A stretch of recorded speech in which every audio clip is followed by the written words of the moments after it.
This is not a dream.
Hello and welcome to Friday Night Files. And if you're listening to this, it'll be on the Interdimensional Voyages podcast. And week over, thank goodness, Friday. It's Friday. Oh my word, what a week! Honestly, it's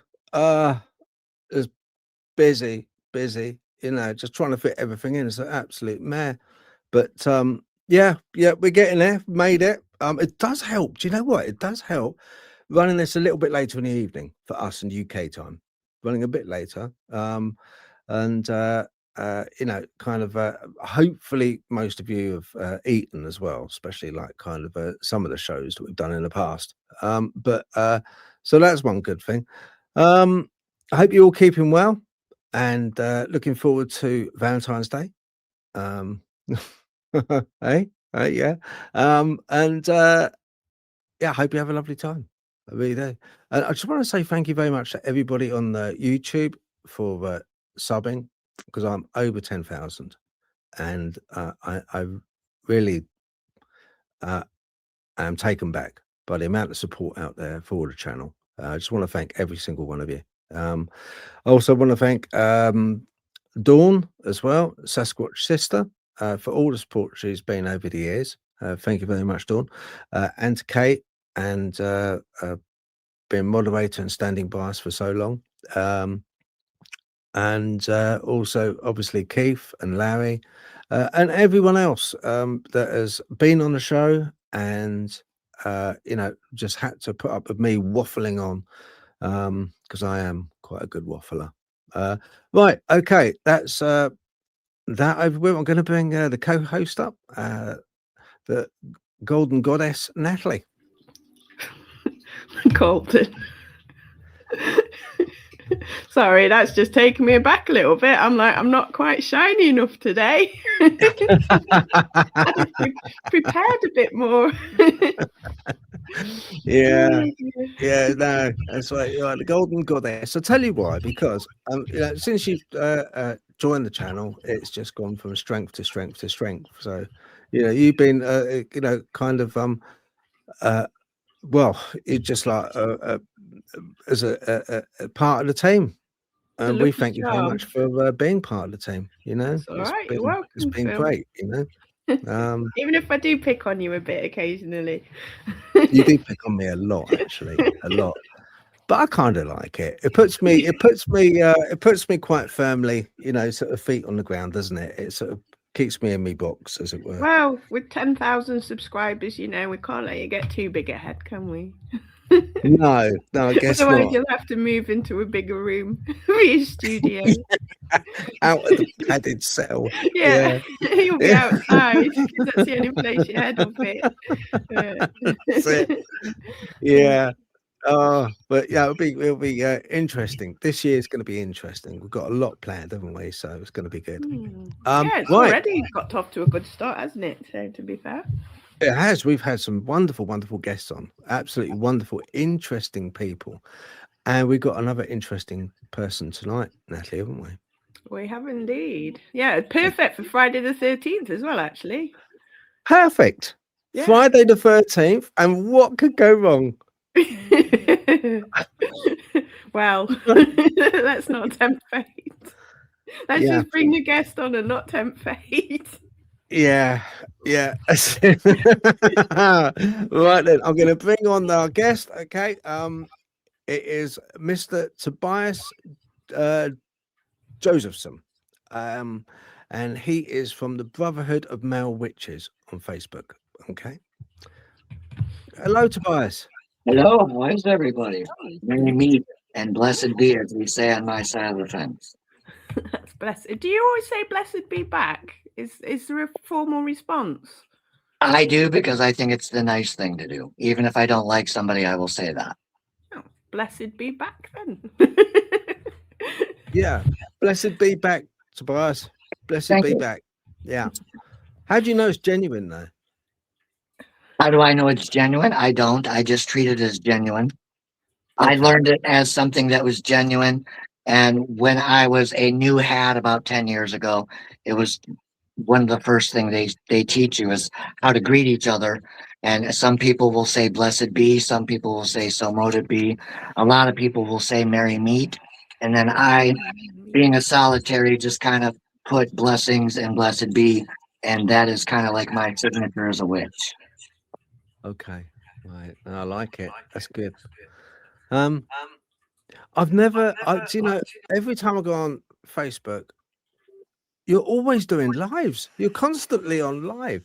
Is this something which your Brotherhood are used to, and they kind of like you do it because they kind of they obviously are watching you, because I've been on your live a few times, so I had a little look. There is quite a few of your members on there watching you. Is it something you like to do, like a daily live for them? Yes. And we'll get into my history here in a little bit, like we were discussing earlier. But when I went through recovery this last time and did it for the right reasons, what they teach you is to get outside of yourself and then just stay there.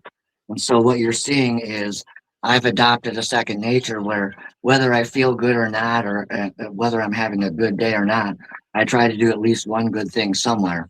And so when I do these lives and I get to impart what little drop of wisdom I have in the ocean of crafts, it gives me a sense of joy, because there's a lot of newer people, especially in this day and age since the epidemic, that have seemed to be drawn to spirituality, I guess we'll put it that way. And so it gives me a sense of pride, yes, to give back what was so freely given to me. That's a lovely sensibility you have. It really is. That's a nice thing to do, When I go on a live, people kind of like take it as being the opposite. They're like kind of putting their earmuffs on and for God's sake, no, Phil, don't do it. No, please don't do it. That's what I normally get. A load of that. Right, Tobias, I'm going to put your QR code up for your, so people at home, just point your camera at this code and it will take you straight to Tobias's Facebook. Okay, so I'll leave that up for a little bit. So yeah, just point your camera at it and boom, you'll go straight there. Okay, it is a private group, isn't it, Tobias? Yes, it is males only. Sorry, ladies, we were trying to circumvent the drama And well, it didn't work out as planned, but it was meant to be more of an inclusive thing for males only. Yes. Okay, right. Okay, as the, I get that. I get that. You Yeah. know, because they do go on a bit, don't they? Yeah. I'm not rising to the bait. No, I'm only messing. Of course, I'm only messing. That's filled with a waffle card. The waffle card. Tobias, I'd like to know. Have you always been? Were you born into witchcraft? No, believe it or not, I was born like every normal human being. I guess if we consider that normal, where traditionally I was raised Christian. So believe it or not, up until God, gods, whichever one you prefer. Even after high school, I didn't really embrace this path. I've always been curious. I've always have had my ties, but no, I was raised Christian. There was even a year where I went to a Catholic school. I still don't understand what happened there, but too young to care, I guess. But so yeah, I was raised Christian. Every Sunday we had to go to church whether we wanted to or not. I even rose to the occasion where every Wednesday I became a junior counselor at what was called Awanas over here in the States. And I don't know if you guys have that over there on the other side of the pond, but it's more of a religious based Olympic type structure, but Christian Bible focused. And so you have relays and stuff like that based on the Bible and its verses and whatnot. So it was pretty neat. I think what drew me to witchcraft is when I was young, after graduating high school and finally getting through thank God I don't have to get up and go do what I didn't want to do as a kid. I think I've heard you talk about it in one of your lives recently where you can understand how most people are like, man, we got to do that again. But I tattooed a demon on my arm, and I'll try to make this as PG as possible. But you've probably seen it. Let's see if I can get it off here. Uh-huh. Let's see. Okay. You can see most Right. of them. Right, hold it there a minute. Hold it there. Right. Okay. Right. Yeah, we can see that. All right. So that is a demon. And so I thought the folklore was great. And so being somebody who was raised religious, I thought I had enough spiritual power in me not to worry about it. And so 20 plus years later, after going through addictions and failed marriages and becoming homeless and addiction and all that other stuff that comes with those entities, and that is how I believe they affect normal people's lives, is if you come from a place of negativity or you have traumas like I did, I think you're kind of predisposed to be like an open door. And so I came to the path about 10 years ago because I realized what I had done. This is called a blood curse. So I can remove the tattoo, but obviously my DNA in our mythos is already binded with Mr. Asmodee here. And so this means whether I do good or not, I get to go one place or another. And I won't say that publicly in case it's going to flag you. And so I'm just trying to do some good now, educate the younger generations. That's why you'll see me doing lives. I'm trying to teach the younger generations this stuff isn't funny. It has real world consequences, and it will take everything from you if you let it. But Wow.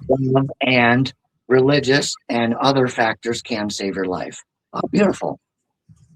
Archangel Michael killing a demon, and on this one, do you see how I'm tensing up my arms? So I've got a bit of muscle there. If I don't tense it, it just drops off.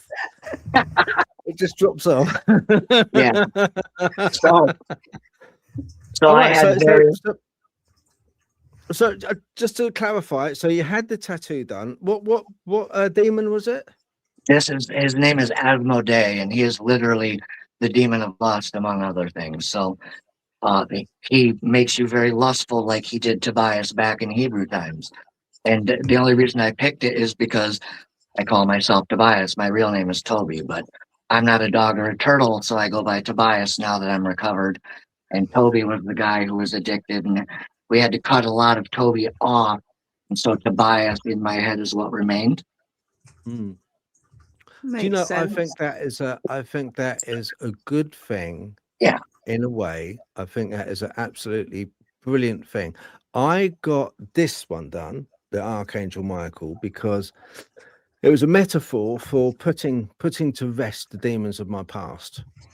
So in a way, Archangel Michael killing a demon, there's basically me saying, no, no more drink, ha ha ha, but no more drink, heavy drinking that I used to do. Right.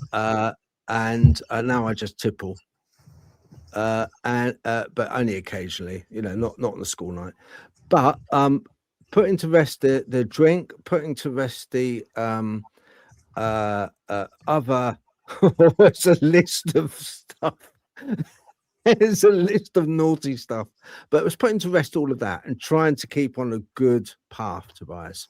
And this one, only God can judge me. But ultimately, for me, as for yourself, ultimately it is basically, it doesn't matter what any human man says or does. I understand there's consequences if you go to court and blah blah blah, but ultimately my soul is only judged by God. So that's the way I kind of work it. But yeah, I get it, and I don't think it's a blood bond, is it? That just because you have a tattoo of a demon? Well, because it bleeds, the needle's bleeding into your DNA, and it said that if you're taking on his visage, you are taking on his likeness, his troubles, like you were saying. He has a lot of his own devil energies. If you're thinking of the devil tarot card, it's talking about temptations, like you just were. And so I think full well that is how he manifested through me, was through lust and through addictions and through all those temptations humans love to gravitate towards, but they're not the healthiest for us. Yeah. Was that your intention when you got the tattoo to link with him, or did you just like the image? So it was kind of like an accidental. It was very much inadvertent and very much naive. And it's very much one of the reasons why I created the group. One, try to save my life, then realize I couldn't. What now? Now I can just get up here on my little pulpit and hopefully I save a couple souls until I go. But yeah, so it's the best option I have. And I have no regrets now because now I get what I've done. This is me taking responsibility, showing God that I was wrong. No, that's fair enough. A lot of people do that.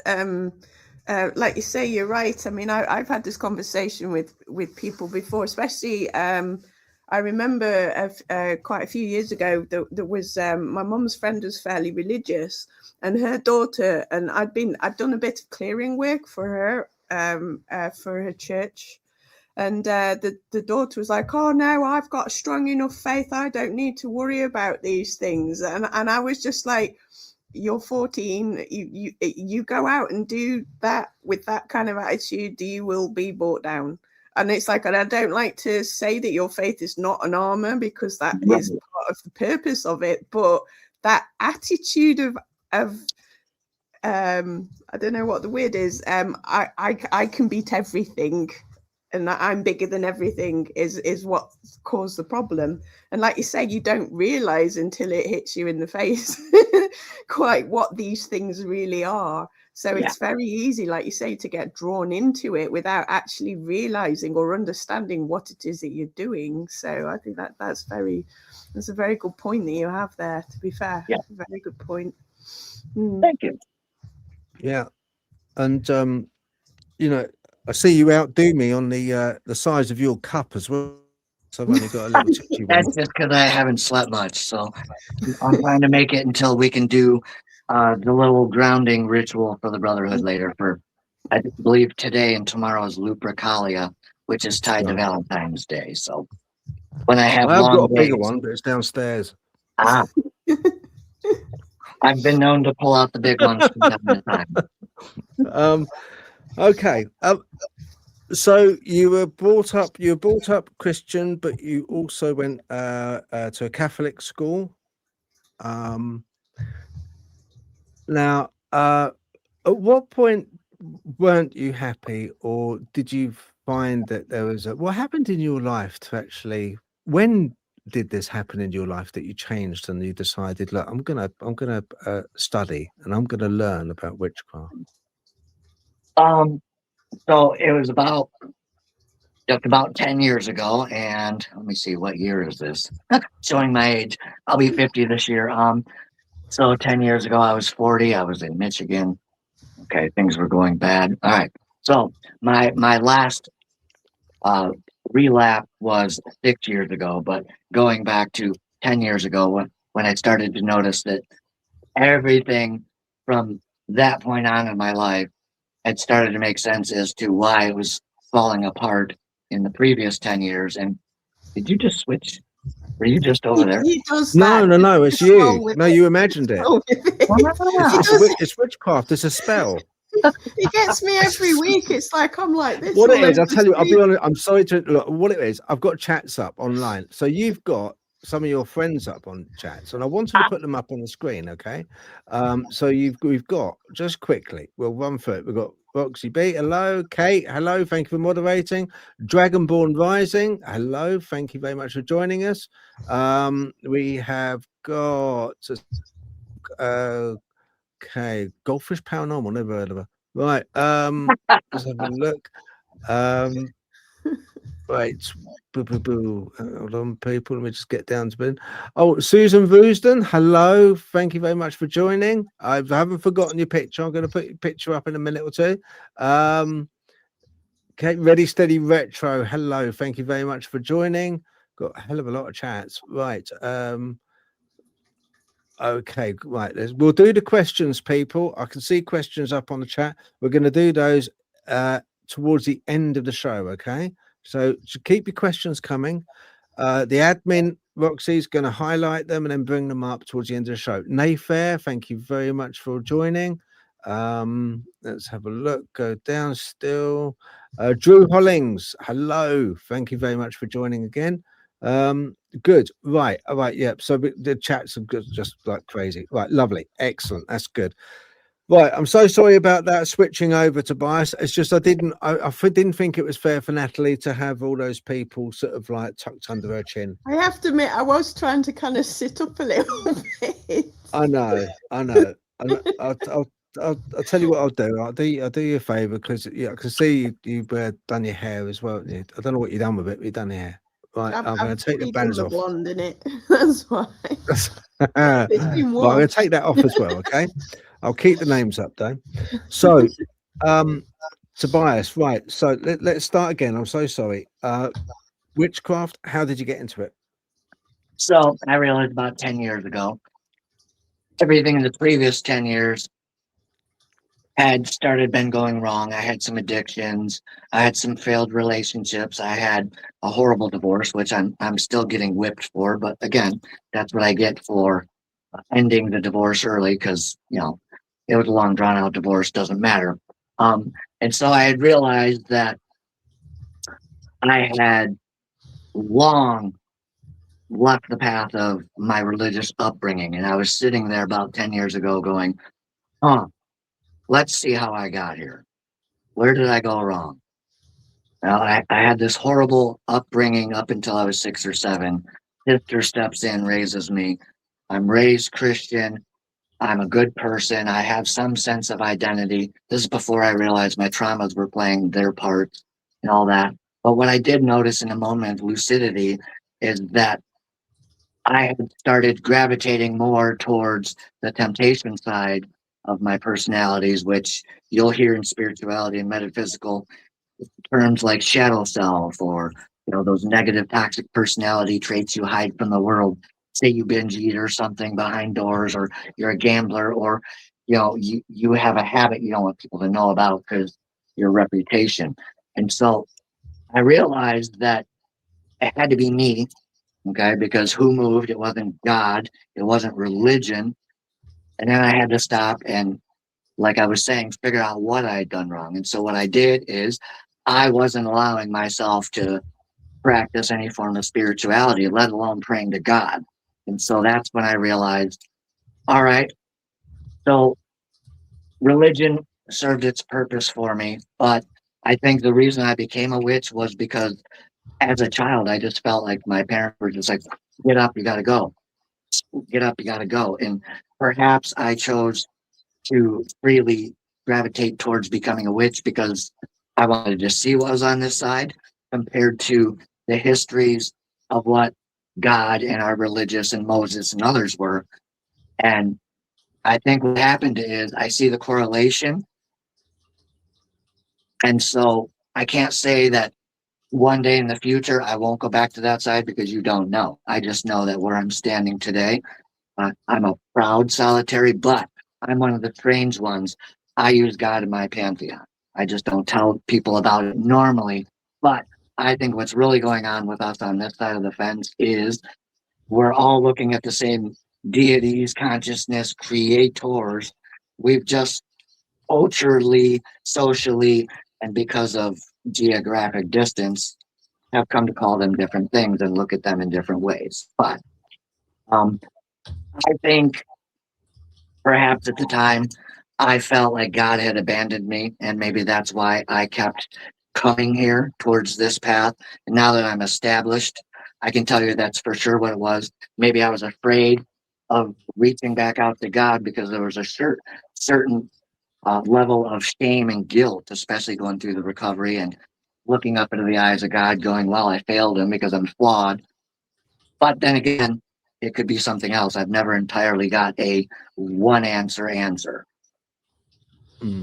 I think Natalie might understand that more than anyone else. Yeah, I was going to say that it is quite, you've gone a little bit down the sort of like the voodoo folk magic route in the terms that they adopt a lot of different pantheon, you know, a lot of different gods and goddesses or spiritual practices. I do that myself in the healing. I sort of like, I'm not on great terms with God, but I do ask Archangel Michael and I will ask God. But I will also ask Hindu goddesses and gods and other things. And it's like, it works better for me to have that balance. Because like you say, it's sort of like, because I was brought up, my parents weren't particularly religious, but the schools we went to were Roman Catholic. And I got put off that kind of spirituality as a result of it. So it's sort of like you say, you're trying to find a balance where you don't want to abandon a deity because you, like you say, you're flawed, so you're not 100% sure whether it's you or them, but some part of you sort of like doesn't want to abandon that basis either. So, you know, or that comfort from it that you might have had around all the problems. So to incorporate it into your practice, like witchcraft's quite good for that, isn't it? Because it's quite flexible. And so that you can sort of like, you know, what you're comfortable working with, you can adopt it and bring it in, and it does seem to work quite well with itself because it's not a singular thing. So I mean, maybe that's, I don't know, psychoanalyzing a little bit, but maybe that's a little bit of why you've done that. And like you say, a lot of people do that with witchcraft. They go from a religious background into witchcraft, and sometimes, like you say, they can make friends with God afterwards, and then whether they go back or whether they do what you've done and meld them, you know, it's sort of it is interesting because you know, it's quite, like you say, it's a complicated subject. Very complicated on many levels. Oh yeah. No, I'm pleased you've been able to find a way of having the two in your life in a roundabout kind of way, though, because it does sound like when you were younger, some degree of religion was helpful for you, even if you kind of fell off the wagon a little bit. Right. Yeah, it does sound like you did get something from it though as well, which is, it's nice to see that you're able to come to some kind of balance with it a little bit, or you're trying to come to a balance. If that's true for you, I don't know. But it's very, you see, Christianity and Jesus, Yahweh, it's a very passive religion. Okay, it's very easy to get frustrated, especially when you're having hard times. If you're having hard times, and I know I went through a whole avalanche of different emotions myself when I was going through sort of because I also had a terrible luck with women in the past, and which didn't, all of it didn't end great, you know.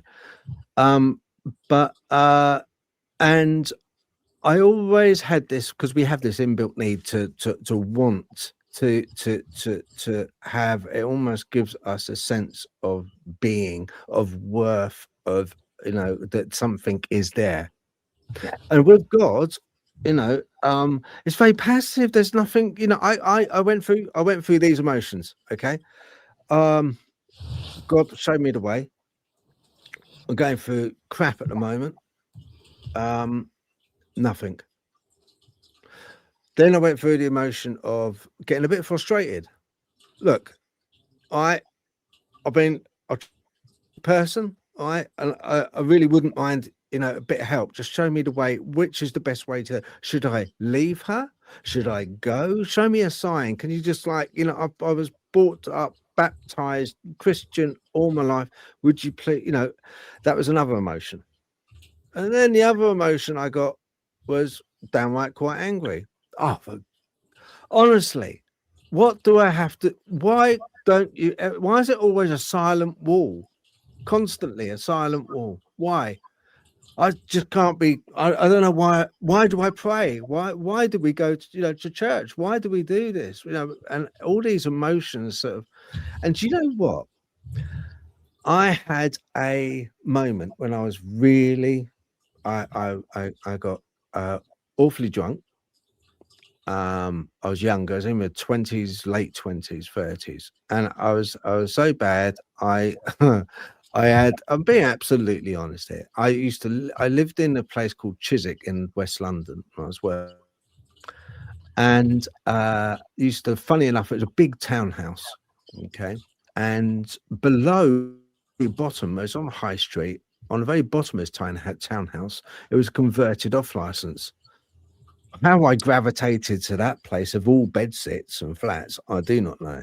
But anyway, I sort of lived there, and I used to put my earphones on because there was so many different types of people living in this bedsit. It used to have padlocks on the outside of doors because people were so transient in the different rooms. There was a multitude of rooms in this big house, and you never knew who was living there. You'd have Muslims living there, where I couldn't even get up the stairs because they were praying, so I had to step over. You know, it was their time of praying, so I was like, oh, right, okay, and so, and it was just a real low point in my life. And I remember I was wearing headphones and had my pants on, underpants on, and my headphones were plugged into a stereo because I didn't want to wake anyone up.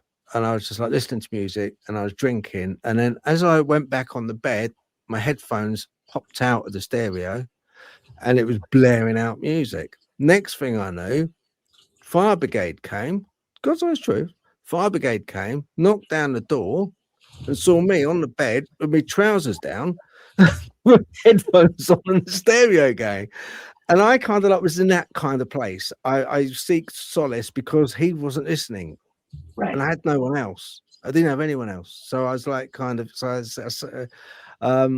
But then I had a moment after I got really frustrated. I had a moment, and I had a moment of enlightenment, and this happened because for 3 days it lasted, and I felt a connection and something golden connecting me from up there to here, and I felt elated, happy, and I felt protected, and that was a golden moment. For 3 days it lasted, and I've always tried to attain that again. So I want more of it. It's like a drug to me. I wanted more of it, and that's why I kind of like it reconfirmed my belief in, you know, the word of Jesus Christ, because I had that moment, and I can't describe to you the joy. And I gave up drink, you know, drinking heavy like that,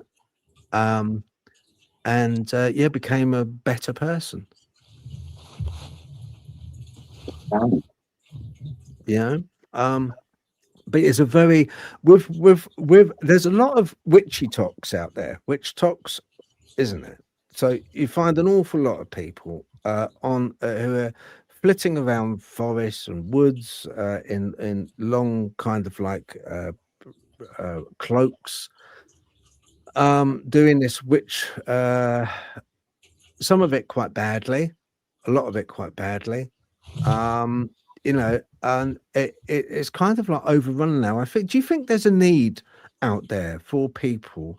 There's a need in them to go down this avenue of witchcraft. There's a very old craft. I think the appeal, especially lately, like I'm on talk, but I'm not, because it's one of the places it has too much disinformation on the platform for my liking, we'll say. And so it grows organically. Like I just go there and I find paranormal people and then I add them to the groups and bring them over that way. But I think the appeal, especially since like the epidemic, I've noticed people went from being more selfless to selfish, especially. Then I've seen an uptick in spirituality to the metaphysical to we're seeing unprecedented numbers across all our platforms. I'm hearing from other owners that are a little more larger than we are. Like we could have been like 100,000 by now, but we want the quality versus quantity type. But I think a lot of craft and stuff, whether it's Hollywood or other connotations or ignorance-based promotion, I think there's a sense of instant gratification drawing there. Like if you look at the Hollywood scene or the Disney scene, they look at wizards and sorcerers and it's just immediate. But what they don't know is, you know, if you're a warlock, a sorcerer, you're somebody who's actually doing something you shouldn't be doing with those forces, and that's how you have power. A warlock was more of a shameful term, and more than that, the male witch has always, or witch itself has been more gender neutral. It's just as time went on versus all of our histories, it's been distorted. But I think the main draw is that people look to witches and witchcraft and immediately think as sorcery and warlock as I'm going to get back on somebody, I'm going to get even, I'm going to stop them from cutting me off in traffic, I'm going to get the job promotion. There's some weird twisted sense of they see it and they think they can just do it with impunity. That's why I'm doing the lives, and I hope others are doing that, is we're trying to counteract that type of behavior because we see it, we just don't know what the catalyst is or where it came from. What's the difference between a witch and a warlock? A witch is any one of us who isn't doing anything they're not supposed to be doing. So if you're a sorcerer or a warlock, it just pretty much means that's a witch who maybe cursed another witch, and so it was frowned upon. And then through all the religious factions and our history with all that stuff, it kind of got distorted as a condemnatory term. And then you look at movies like Warlock and stuff like that, Hollywood, Disney, and then it's automatically been distorted as somebody who is a witch, but they failed to give the backstory of it. And so a lot of people get it confused with witch, warlock, sorcery, like I said, but a witch is somebody who reverences humanity and nature, and our religious stays good and positive. And anyone who's going to break the oath of that is going to be termed a warlock. And I would say the witches for hire that you'll hear about, those are the people who are probably calling themselves sorcerers, because they are somebody who they work on alchemy, they do divination, they can see your future. If you look at like the Vikings, that show, have you guys watched that? People would go to the fates or a seer. So a lot of times, even if we go back to like Egypt times, a lot of those priests and stuff, that's what they were doing, is they were performing stuff, spiritual stuff that the rest of the community wasn't sure what's going on. And witchcraft itself goes back, God, I want to say at least 3,000 years. We can go back to Sumeria, the Akkadians, and stuff like that. But I lost my place. Remind me of the question here. Oh, we were talking about. I was talking about warlocks. The difference between warlocks and witches. Okay, there we are. And so most of us are witches, and like Natalie, if she would be a witch. She doesn't necessarily, like, if you get an attainment of power, like you were talking earlier, is there in covens? There is. So if she was a priestess, then Natalie would be a witch who is also a priestess in her coven. But she and I could both be a witch. Now, the term male witch we just use for the group. All right. So if you're a male and you're a witch, you're going to call yourself a male witch. If you're a female, like she isn't, but we'll use Natalie because she's female in the room. She would be a female witch. It's interchangeable, and it's just been like religio and other disinformation that have kind of contorted it and twisted it. But most people, when they think of it, they think of that, the person with the staff, the person with the cloak, or the person flying the broom, and they assume those are sorcerers or warlocks. But in all reality, we're all witches. Does that help? Absolutely, bang on. Yes, it does. That explains it. Thank you very much. I do appreciate that, and you are absolutely bang on with it. Warlocks are the type of characters, like you say, that will go to a cemetery, dig up bones, make potions and poisons, and use that. That's what they do. A lot of times, warlocks are ousted out by a lot of covens because of their practices, but you do often find that they're with warlocks that they're in places like the Masons, Freemasonry, and stuff like that. There's an awful lot that goes on there, although they don't ever say they do or have those, but there is an awful lot. But it depends on the degree of Freemasonry that you're at, how high up the ranking you are, because some of the top ranks, the New York rank, the York rank, sorry, and the Templar as well. Freemasonry, there's a lot of warlocks in there as well. Not nice characters, really. Not very nice. So we did briefly speak about this earlier. The pentagram and the 5 points of the pentagram. What does that signal? Well, I have a book here with a larger one. This will be helpful for everybody. So we have earth, air, water, fire, self, spirit. So yourself is at the top. You are welcoming the 4 elements, and then the spirit is represented in the center of the circle, be it the one you're going to communicate with, or if you're a warlock or a sorcerer, you're going to control them or whatnot. And you were telling me before the live that if you're in a coven, and I'm not in a coven, I'm a solitary eclectic, which means, like I was telling Phil, I can choose to do a Wicca spell, and then I can turn around and I can do a curse. So that's where I kind of get that freedom. Whereas most people, like I know people that are like Italian covens, I know Gardinians, I know some Corellians. Those are pagan factions, all male witches, some are warlocks, etc. And so what I ultimately chose is I have a problem with following the rules sometimes. I've always been kind of a loner, kind of a bad boy. And so for me, solitary eclectic just kind of allowed me to honor the pentagram, but also at the same point, because I get bored easy with my ADHD and I have to be doing multiple things at once. And so it was a logical choice for me to choose solitary. ADHD. There's a connection. Yeah, there is, isn't there?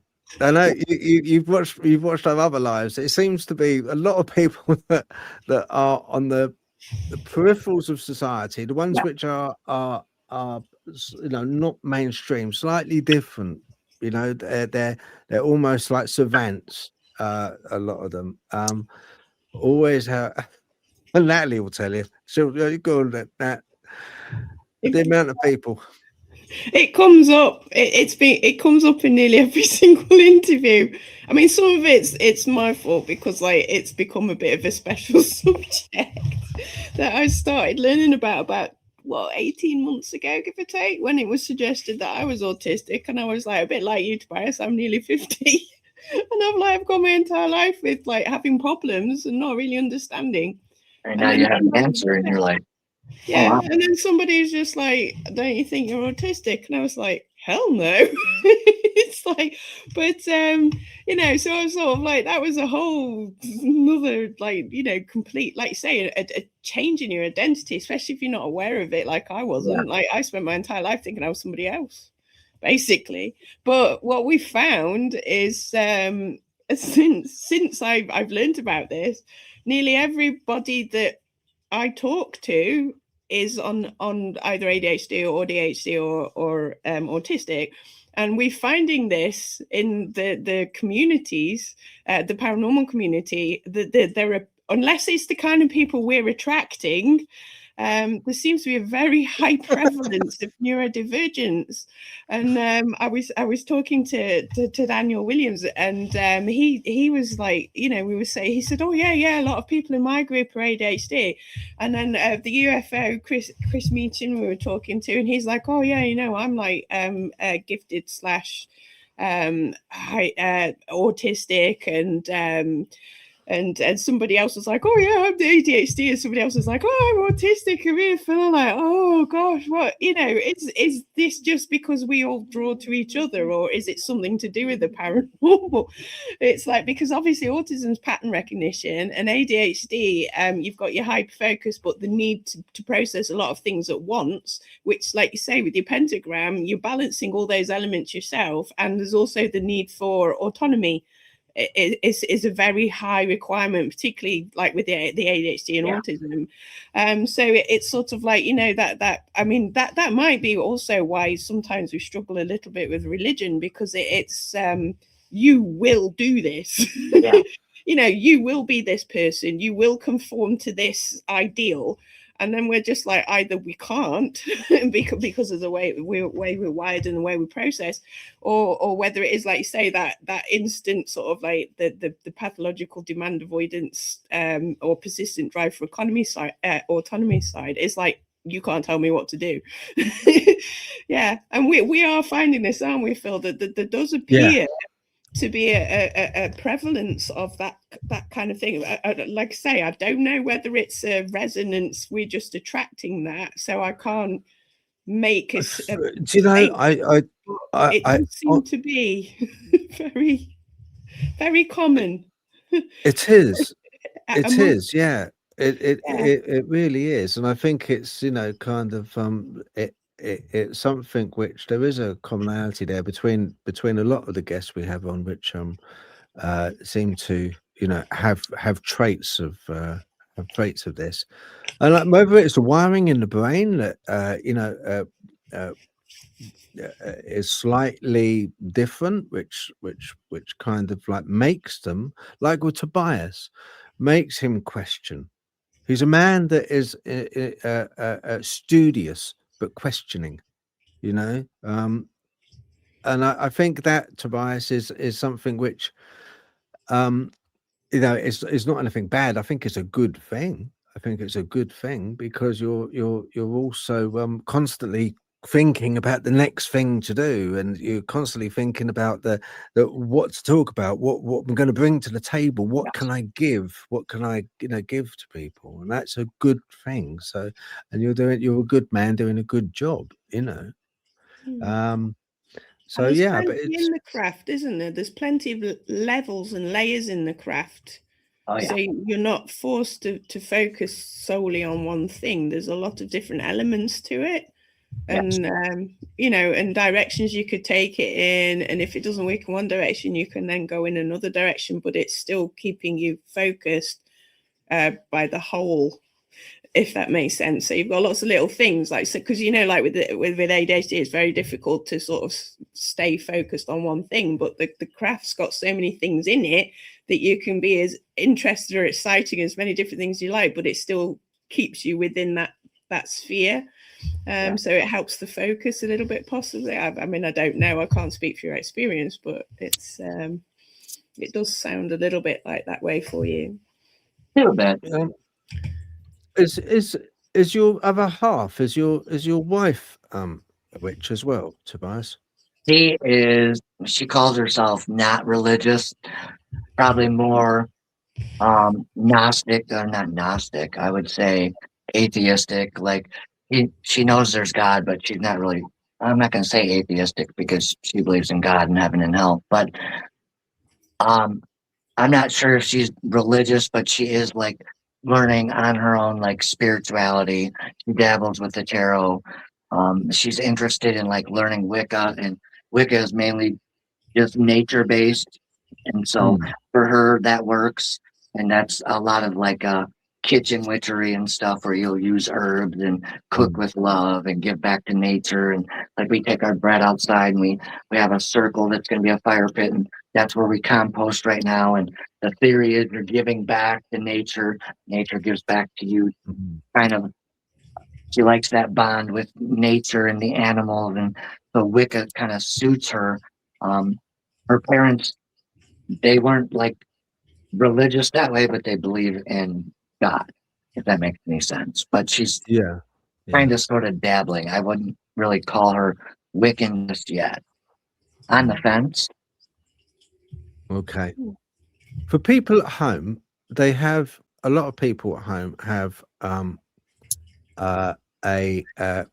preconceived idea that you're a Satanist and all witches are Satanists. Is it? Can you dispel this for people? I can. So when the Roman Church was making sure that they were going to make a point against us, that is where all that disinformation came from. It was meant to be condemnatory, like the warlock, all right, was. And so they twisted it. And back then there was enough fear, enough chaos, enough social instability that people would believe things with contempt before investigation. So that has ever since kind of been like the go-to idea. I think me and one of my teammates were talking about that, because he said on TikTok a lot of people say that. And it's, well, not necessarily true. If we look at certain other mythos, there are beliefs that Lucifer himself was the very brightest and the very purest. And for the other skeptics, I actually have what they've called in my group Brotherhood of Male Witches, and I'm not familiar with this term, but this is what they call themselves, Christian witches, where they will use a Bible and they have a craft. They call themselves Christian witches. So they revere the Mother Mary that way through the Bible and some form of witchcraft I'm not familiar with. But no, not all witches are immediately Satanists. That is called left-hand path. What I am is, well, for lack of a better word, let's go back to Wizard of Oz. There is preconceived notions, good witch, bad witch. We'll make it that simple. All right. So that's like a human. All right. If a human owns a gun, does that make them a good person or a bad person? Well, that depends on what they're going to do with the weapon they've purchased. Is it for protection or is it for harm on purpose? Same thing goes for witches. If they want to go and be a warlock and a sorcerer and go off and be a Luciferian or a Satanism type path, that's up to them. But the truth about that is they have a saying, it is do what thine will, harm none.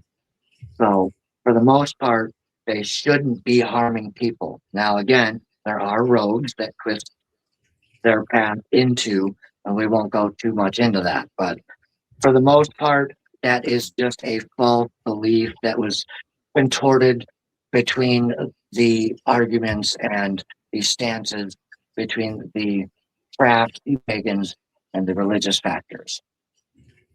Yeah, because that's a Crowley-esque thing, isn't it? Do as thou wilt. But that's it's actually meant as an expression of free will within Yes, the individual. exactly. But yeah, no, I get that. That's fine. All right. Oh, okay. Okay. Have you you do an awful lot of tarot reading and stuff, don't you? I've been on to do a little bit, yeah. Yeah. How do you feel about divination? You know, from the standpoint of uh, uh, a lot of people are put off by it. I am a bit put off. I've used tarot cards in the way of when I've been in the forest Okay. last year. I put them up and hung them with clothes pegs, okay, on a bit of cord and left them overnight to see if any creatures or spirits wanted to interfere with them. And I used the Lenormand, the Red Hand Lenormand pack because they're very visual. They're Okay. visual tarot cards, you know. A gate is a gate, is opening, exiting. A tree is stability, Yep. growth. You know, so very visual. They're easy to recognize and understand, which is great for a simple thing like me. But it's also good for any spirits just to tip them up or take them down off there. You know, and I had a bit of success with them. You know, basically they were. I would interpret the cards which were moved, and they were flicked upside down. So I had them all hanging downwards, and I had all this array of cards hanging down, and there was about 3 cards which were flicked upwards, facing up, not down. Huh. Yeah, exactly. And it was a tree. It was the chair, and I think it was the what was it? Asimov or Asimov, or Asimov, something like that. I'm not very good with tarot. It was something like that. It was a person's head with Asimov or something written on it. I've got my cards here somewhere, but yeah, I use them for that, just as a kind of, you know, and it was basically saying to me as I deciphered it crudely, it was saying growth with knowledge to continue. Correct. Yeah.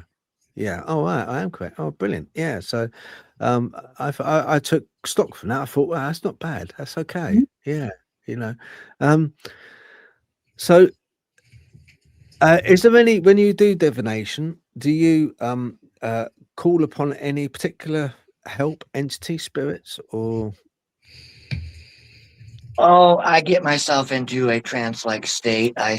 Will call it. I don't know if anyone does meditation. Meditation, for somebody who's into spirituality or metaphysical, is kind of like our way to petition or pierce the veil, if you will. Much like you guys do prayers, and you might use, like in the Roman Catholic Church, every now and then they'll use the stage and stuff. That all helps get you into the mindset. So for us, that's what I do. Is I'll do some deep breathing. Um, it is mainly called breath work, and it helps. Like, uh, I believe I'm psychic. I haven't like had time this year to like superly develop it, but I'm fairly positive I've passed clairsentient. And clairsentient is just kind of like an extreme empathy, where like I can look at somebody on screen, and obviously I can tell they're upset, but beyond that, I can kind of get a sense of what they're upset about. And now where I just get like messages, and it's like beating my head in. Um, so for me, I get into a breath work.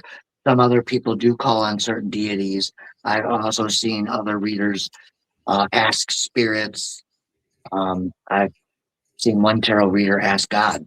So I guess it all depends on who you believe in and what forces you use to communicate with higher consciousness.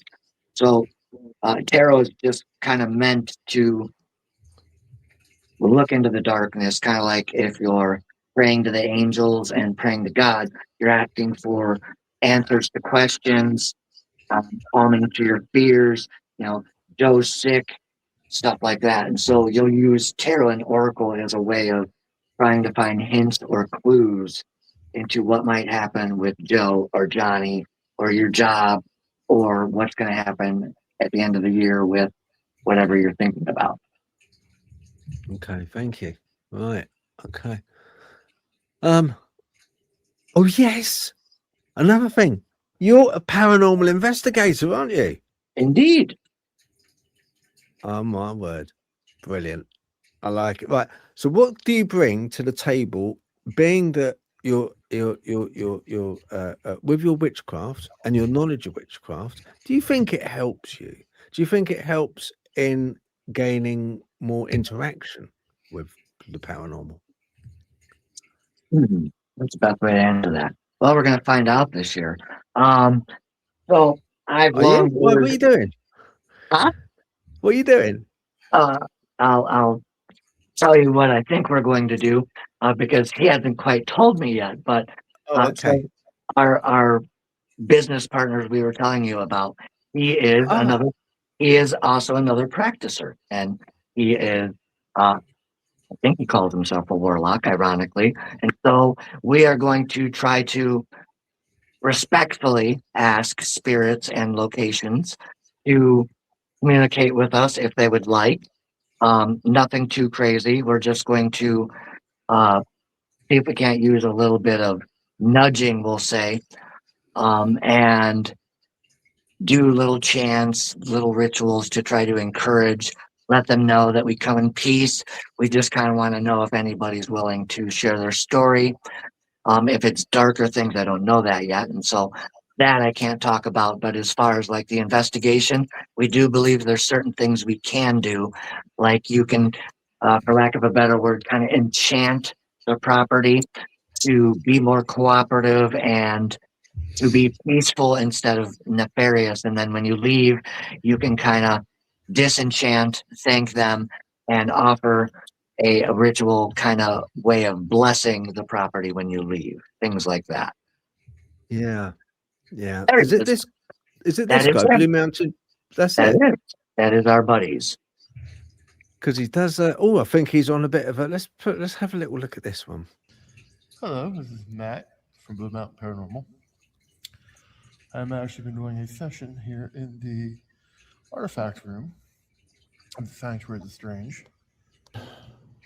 As you see, we got EMF activity. The music box is going off quite a good bit. My dowsing rods actually led me here because this is actually a hot spot. And I think it's probably due to some of the lobotomization tools and other tools from I was using a lot of the early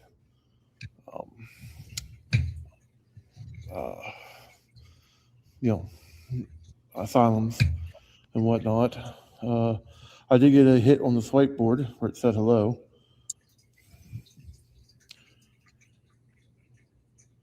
You say anything if you contact us?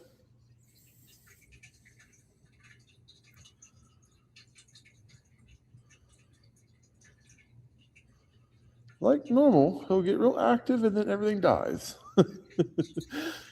Typical. He sounds cool. Yeah.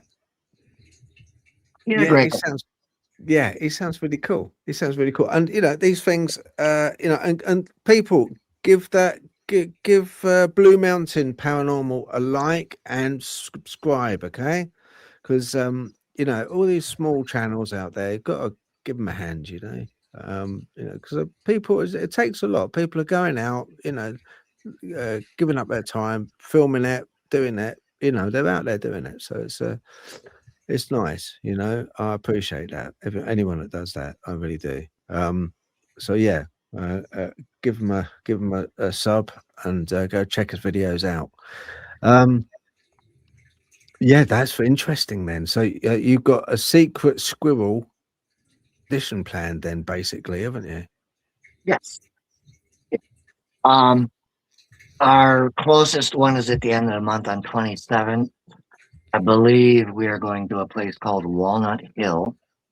I believe I'm correct. And in the basement, it used to be an actual speakeasy. And so we have Gatsby 20s era type type costumes on our way, and Lady Fonda and myself and him will be dressing up, and we'll be playing poker, and they might be taking a few shots and stuff, and we might do a little shenanigan investigating at the end of the month, but it's mainly food, fun, and kind of playing around with the spirits there and seeing what happens. Cool. Yes, why not too? Yeah, no, that'd be nice. And you're going to stream? Are you going to stream it live, Tobias? Yes, and that will, I believe, be on their YouTube channel when they stream, and then eventually I'll get stuff added to ours. So what people don't see is our business, Paranormal Witchcraft LLC, was started in May, and there was 13 of us. Now there's 9, but there's only one of us doing the work, besides Chief Financial Officer and the boss. And there's a couple other shadow ops, I'll say, that are doing things on platforms, but as far as that, I'm a little behind. But eventually, yeah, we're going to be sharing the streaming, probably from his channel, and then I'll be streaming from our channel, stuff like that. Superb. Absolutely superb. Yes, why not? Why not indeed? That sounds absolutely brilliant. You know, send me a link before when you do it, would you? So that I can have a little look. And I'm also, I'm an avid ufologist, and I seem to get a sense that you might be as well. So if we divert that direction, no worries. Yes, we're going to the we're going for a special Rendlesham Forest UFO hunt soon. Natalie and myself. Yeah. It's a big forest. It's a well known. You've heard of it, Rendlesham Forest UFO. Oh yeah, it's one of the best cases out there.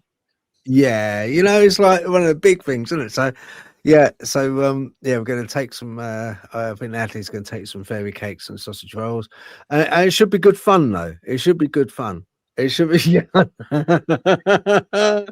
It probably will. It will probably happen actually by popular demand. I think people will go, yes, go on, stick of time to a tree. This is Mankini.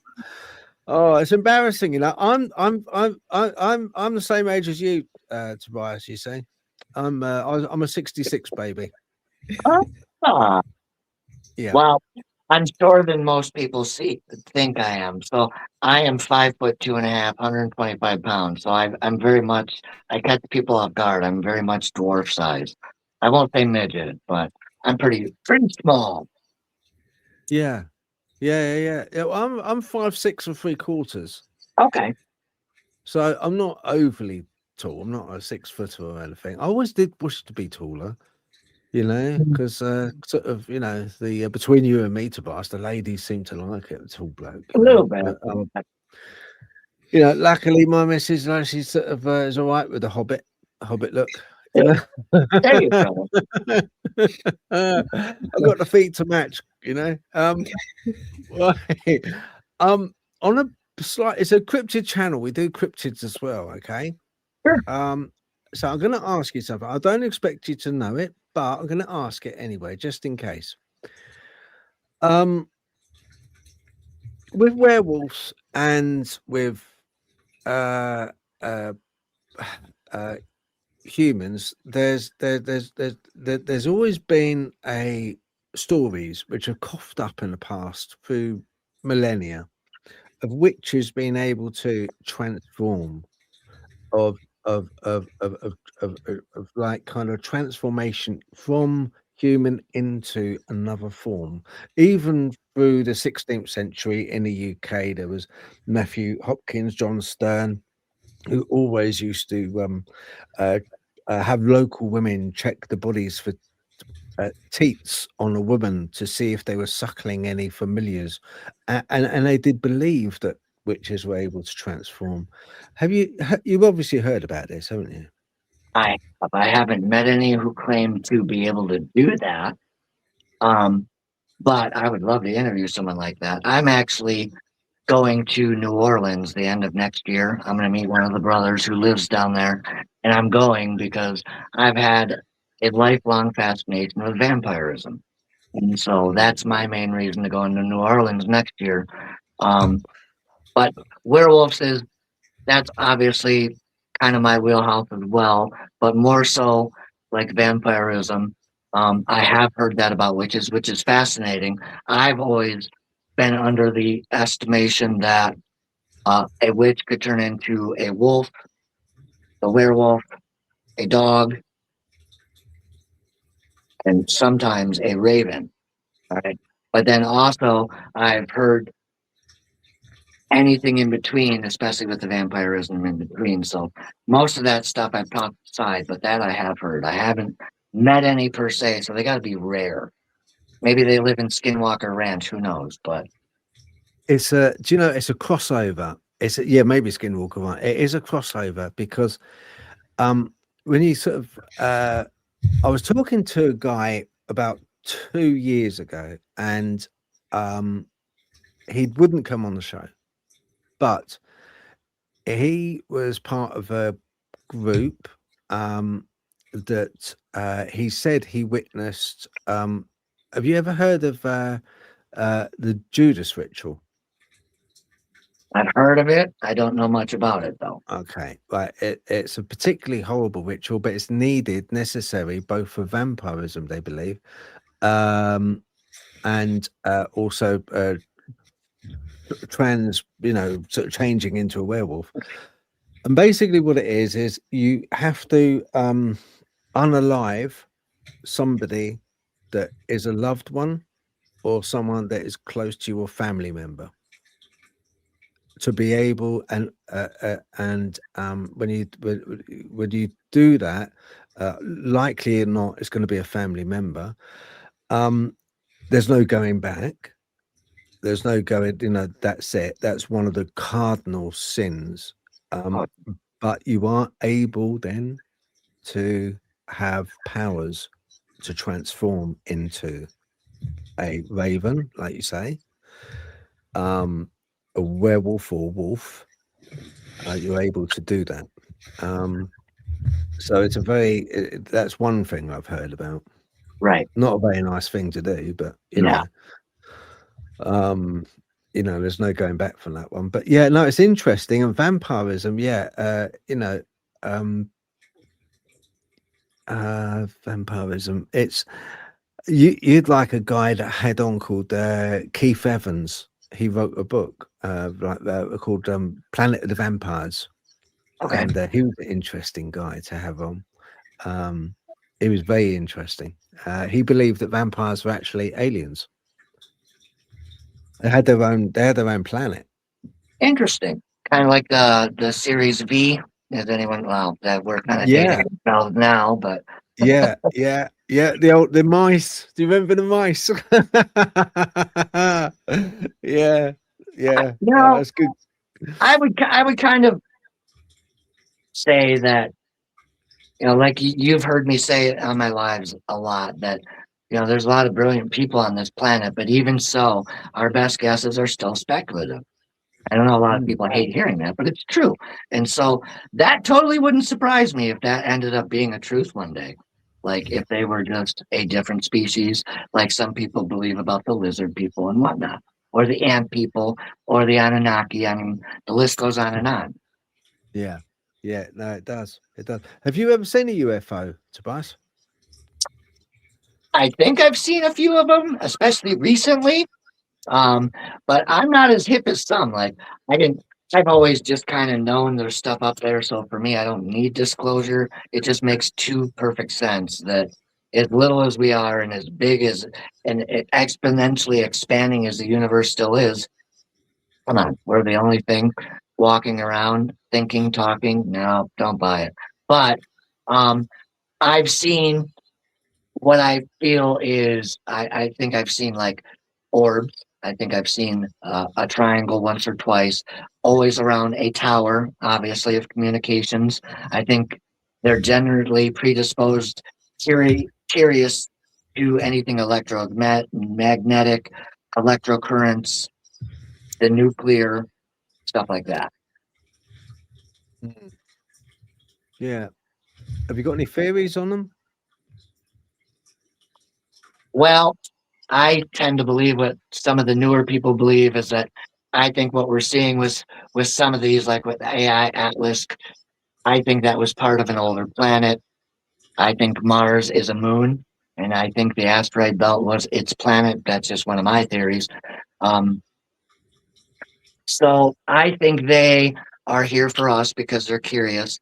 I don't think they necessarily, I think they need our DNA more than we need anything from them.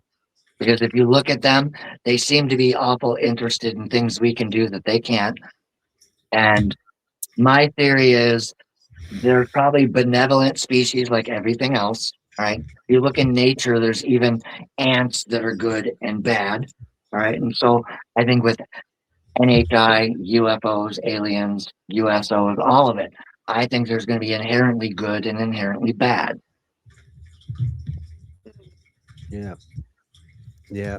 No, I think you know it's yeah, it's out there, isn't it? I mean, no one knows, but you know, there's a good chance that good chance. Look, you know, what you're saying, could completely be right. You know, it's it is a strange one. Would you ever be a witch, Natalie? Would you ever take up witchcraft? No, but more because I've not been called to it, if that makes sense. Yeah. So I wouldn't say no because it's witchcraft, but more because I just haven't gelled with it. So there are certain elements of it that I can sort of roll with, but it's never quite been in my wheelhouse, if that makes sense. So I mean, I've got a pack of tarot cards. I use oracle decks. Very love nature, communicate with animals. So I do love gardening, herbs, crystals. So you know, it's like I've got all the elements of witchcraft, but I've just never really been able to sort of like gel with it in a way that I kind of would feel that I would be able to say that I was a witch, if that makes sense. So I mean, I've done the odd spell here and there, but it's not natural to me to do things like that. Right. So I don't know whether I'd say it was more intuitive, but so I wouldn't discount the idea, but it's never called to me directly, if that makes sense. But indirectly, maybe it's perhaps around the edges. Okay. It's like if that makes sense. So I've never known what to call what I do anyway. So, there you go. But I mean, in some ways, you could argue that is like primarily witchcraft, isn't it? Right. Right. But really quick before I forget again, I remembered the back half of the alien statement is that I think we've seen a lot of drones. And I think that makes sense because I think, like I believe, like a lot of others do, they need us more certainly, or something from this planet more than we need them. But I think we're seeing a lot of drone technology. I believe the grays are some kind of biomechanical. I almost kind of believe the theory that maybe some of them are future us coming back going, oh no, this AI you guys are looking at, don't do it. But how do we know that? But as far as aliens themselves, I think it could be anything from angels to maybe perhaps some of them are demons to perhaps some of them are robotic. But as far as one definitive answer as what they are, I do not know. Fascinating, though. It is. It is. I think it's because there's so diverse. There's so much. It doesn't fit into any particular categories, really, and it's more unknowable than the paranormal in a weird kind of way, because people's experiences with the UFOs are in some ways more undescribable. You know, the effects it has on them than the parent. I don't know. It's a very strange subject area. It's a whole nother ballpark, but you know, but there's all this overlap at the same time. And like you say, I agree with you about the spectrum of, because if you think about it, all species have you know, sort of like better behaved and not so well behaved within it. So I do agree with you. I do think there's not a conformity there, right. Even possibly within the species, because like, you know, if it's the same with us. I mean, if we voyage to the stars, you know, one starship captain would behave very differently to another, even though their foundational principles allegedly would be the same. So, you know, the experiences from them would be very different. And like you say, you get breakaway factions and things as well. And so, I mean, for all we know, they've got politics going on. And that's why the UFO phenomenon is so random. Because, you know, there's a lot of maybe they've got a lot of politics in there going on as well. But yeah, no, so but I do agree with you about that. That there is a spectrum of behavior with them.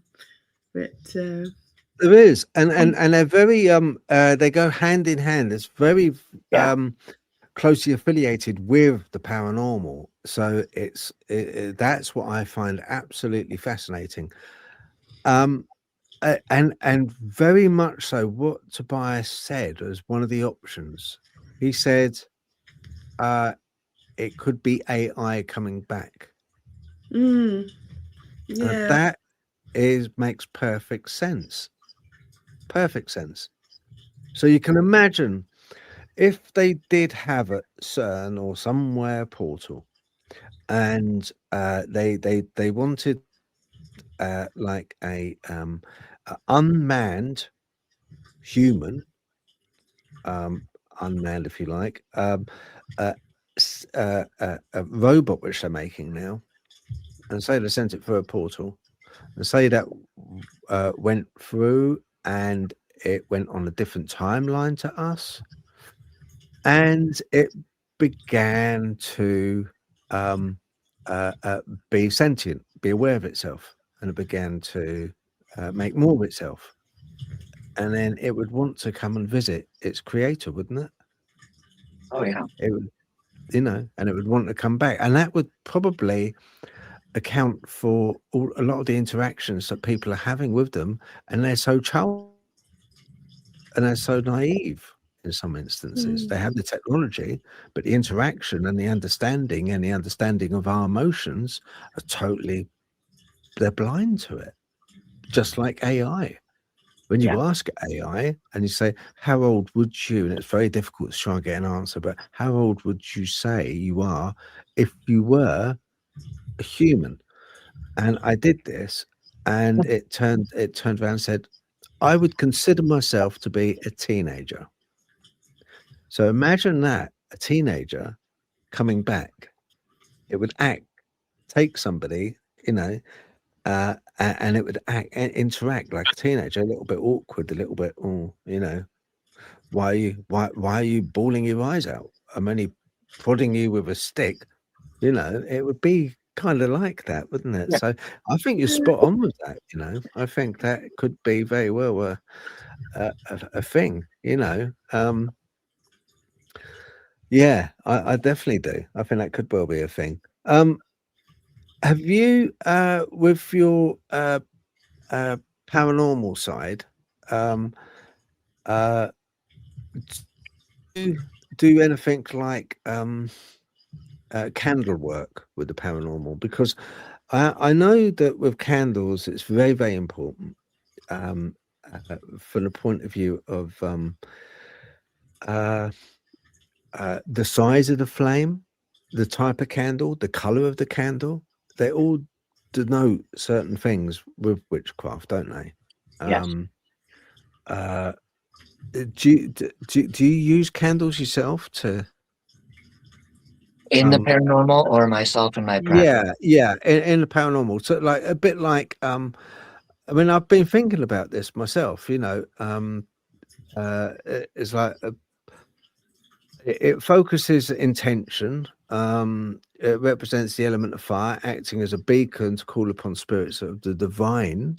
So because of it's a focal point for spirits, a candle is. That's why you light a candle.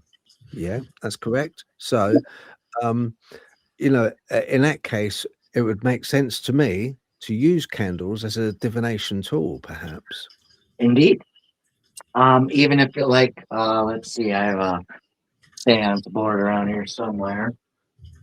Right off the top of my head, you could take a Ouija board and perhaps put a candle in front of it. All right, light it first before you do the seance. That would definitely attract whatever is there to communicate with you. Indeed, and when we do candle magic, that's indeed why, because that flame is said to the fire energy connect with spirits much quicker. Yeah. Yeah, it's a symbolic act, isn't it, of a call for prayers and spells for flame is really. It enhances, it sends the spell off into the ether, if you like, you know. Not like with Hanukkah, you light the 7 candles, or in Christmas time, there's poinsettias. A lot of people light candles. I believe it's a similar concept, similar reason. Isn't a white candle for purification? Right. A white. Yep. And blue candle's peace, isn't it? Peace. Yep. Red is either warning or love. Pink can be self-love and healing. Green can be like prosperity. Let's see, abundance, growth. I have Purple a intuition. Huh? Purple's intuition. Yeah. A purple candle. Yep. Yeah. No, cool. No, I was just like I was really picking your brain because I thought, you know, that's one thing that I'd like to try when we go out to do our UFO thing. I want to try using, I know it might be difficult because we'll be out, but you know, I want to try using candles, but you know, I need to think about a certain type of candle to use, you know, to try and get some interaction. But it's just a thought. That's all. I was just like kind of thinking, oh, well, maybe. You guys use laser printers for yours, or you guys use laser pointers when you go out and do UFO spotting? Yeah. We were told on, was it last week's show, wasn't it? Yeah, to use laser pointers. Yeah, one chap told us to use laser pointers, and then when we interviewed Preston Dennett last week, he said that he'd got told by contactees that they didn't like the laser pointers. Well, I could see why, but yeah, so it's 50-50 on the laser pointers from what we can gather at the moment. So it either annoys them or it doesn't. It's a bit like the dog whistles in the paranormal. Yes. Apparently, yeah, they tend not to like that so much. So, but you get interaction from them because they get angry. So, yeah, I think Skywatcher was doing that. Barber and his friends, I think they were doing something like that, and a lot of people were firing back that it was upsetting them. And okay, so it's a bit of a controversial. Yeah. I could believe it. If somebody was firing laser pointer at me, it would annoy me. Just driving along in space. Yeah, somebody's like in your sort of windscreen. Yeah. Have you ever had anything? Sorry, Phil, I was just going to say, back to the candles briefly. Have you ever had anything odd happening with candles when you've been doing spells, or if you've just had them on in the background or in rituals and things? Have you had anything like odd happening with them? Okay. Let's see, I can pull one over here. I don't know if you guys can see it, but so I've had ones where, you know, I'll look over after a day or two and they've just split, right? And so they've just split open on one side. The rest of the candle is fine. I've had candles explode. I've had flames split in two, but different sizes. One will dance down here. Another one will dance a little higher. Okay. And then if you see a calm candle flame, that means you have peaceful, calm energy. A lot of times if you see dancing or splitting, or your candle isn't doing something more normal like this, then that's why you would look at your candle. They say you can look at the wax, you can see shape, sign, maybe shapes of people and stuff like that. But yeah, I've had all kinds of weird stuff. Oh, wow. Yeah, I knew about that. Like sometimes the flames would get bigger or smaller or flicker, but I must admit I've not had a candle exploding on me, splitting like that. So, no, that's really interesting. It's a bit scary when it happens. Yeah, it's a bit sort of like, so I take it like, you know, would you just assume? Would you go off the energy that you had at the time to sort of interpret that, or would you just sort of like accept that it's something that happened while you're doing the spell but not question it too much? Or no, usually I treat it like investigation or ufology. Like when you guys go out, I watch your little Jonathan his and So it's kind of like that. When something happens, it's kind of like collecting a data point. Stop, ground, pay attention, ask the internal and spiritual questions, see what's going on. And based on the reaction you're getting, if you don't know, open source AI is a great tool for most people if you're unsure. And if you can't afford that, Google can find you the answer too. Oh, that's fair enough, isn't it? I suppose, like you say, it's like with most things, isn't it? It's the other thing I found is like, with the paranormal, you tend to get coincidences stacking up. So I presumably, if you're doing sort of similar spells and you're getting the same reaction each time, also there's like a pattern there that sort of like has a meaning that you sort of like have to figure out over a period of time. It's sort of cool. Got to make sure it's not like an environmental emotional trigger, like you were just saying. Like if you go to one location 18 times, there's a certain cold spot in the back, got a couple people with you. How do you really know consciously that your subconscious isn't drawing you there? So you always got to make sure you're asking yourself the right questions. Very good. Thank you. Yeah, no, that's true. Okay. Right. You okay to answer just a few questions? Give me your best shot, guys. Okay, let's have a look. Tobias, this is from Dragonborn Rising. Merry meet. How can anyone not a member of your group see these lives? Well, unfortunately, that is the problem, especially if you're not a male and you're a female, you have to be a member of the group. So if you have a boyfriend that is into the craft, they can join the group. But sadly, that's what I'm going through right now is the algorithm has allowed that. And I'm actually cleaning up the collective this year with that and some other things.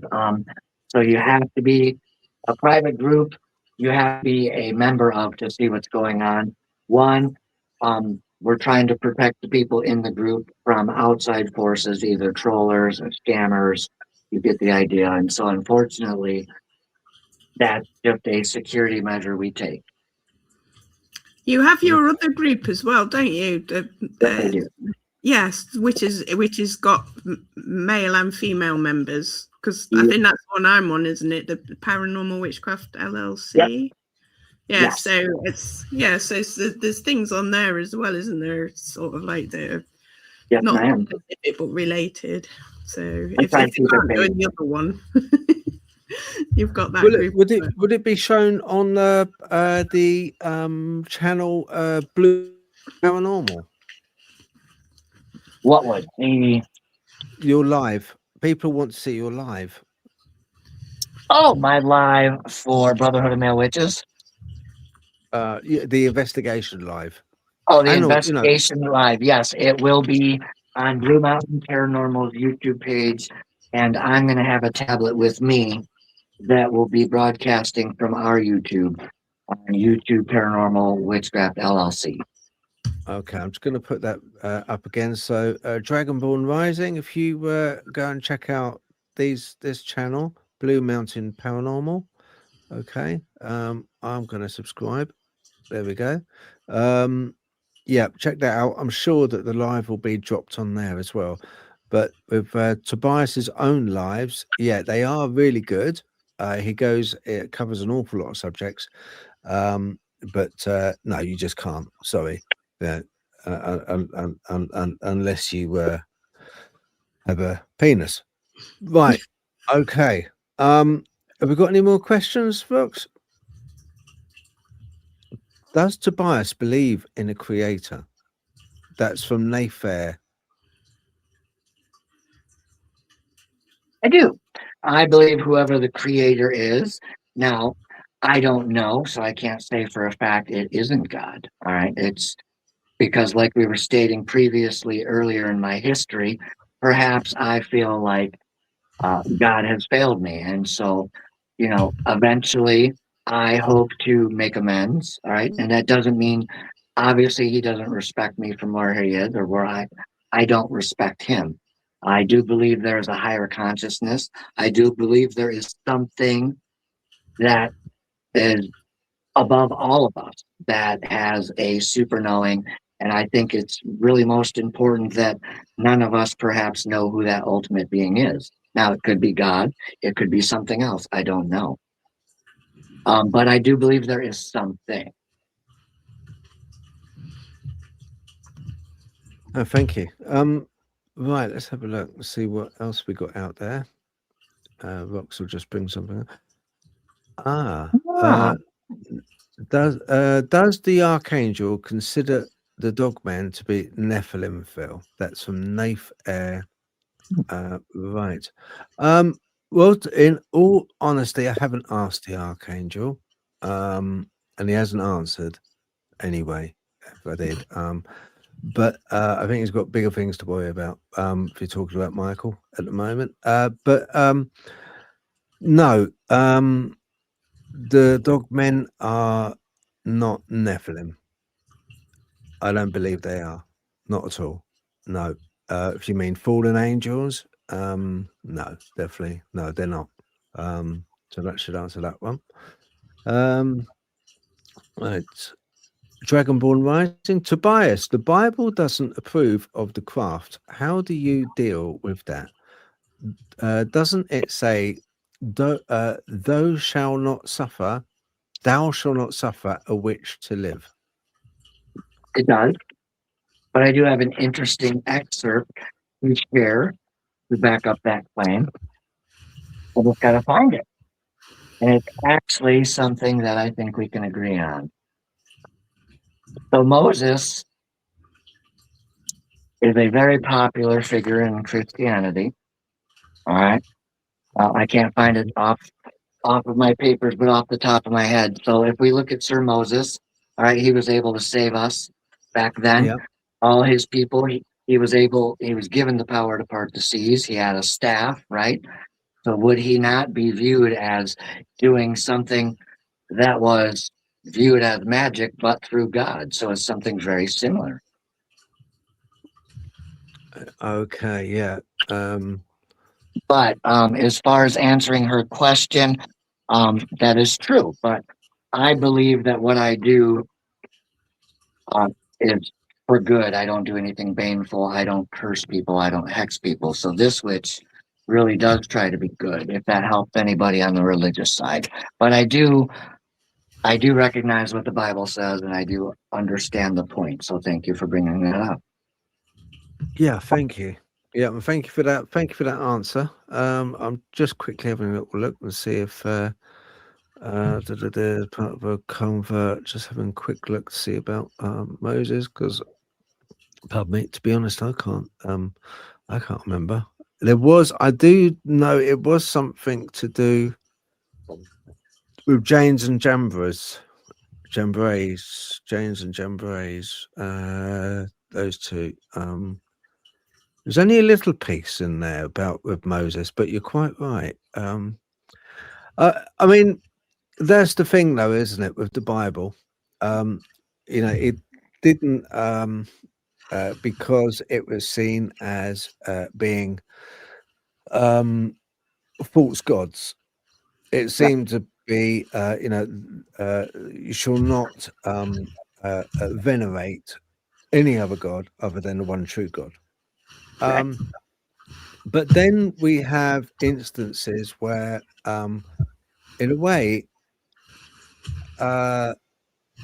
look, okay, so in Genesis, at the beginning of everything, there was just blackness, dark. But it wasn't until the third day, I believe, if my memory serves right, the third day, that he created light. Right. And the reason it was the third day was because when it was written at the time, when the Israelites traveled over through Egypt, the hot topic and the hot god of the time was Ra, which was the sun god. Yep.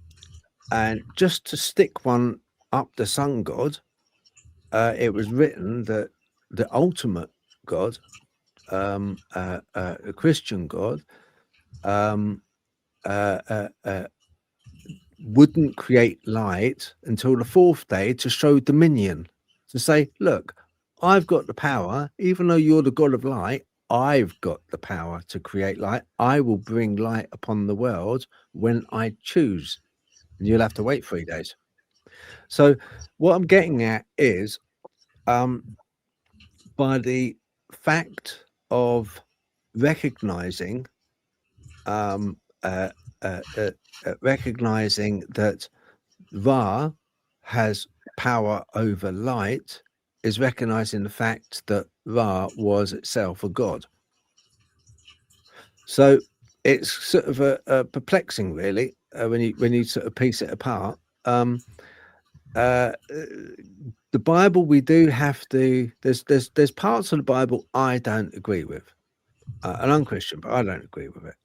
It was written 33 years after his death, heavily edited by the Greeks.